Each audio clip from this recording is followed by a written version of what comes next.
Hello everyone and welcome to our channel. Today we are diving into a topic that's incredibly popular and relevant for aspiring artists: how to apply as an artist on TikTok. So let's get started.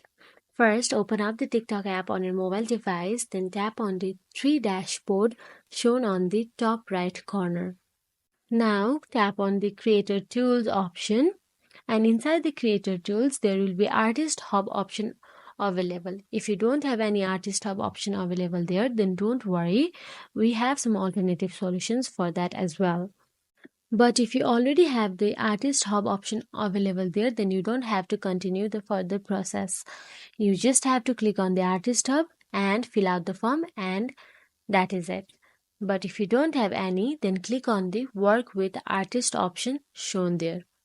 In Work with Artist, you will get to see some criterias there, then click on Appeal.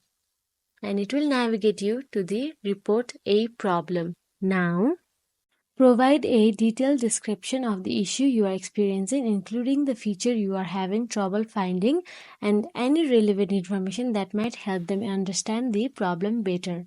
Once you have filled out the form, tap on the Submit or Send button to send your report to TikTok support team.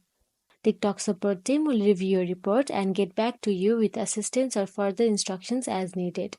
Be sure to check your email or TikTok notifications for any updates regarding your report. And that is it. If you found this video helpful, please like, share and subscribe to our channel. And thank you for watching.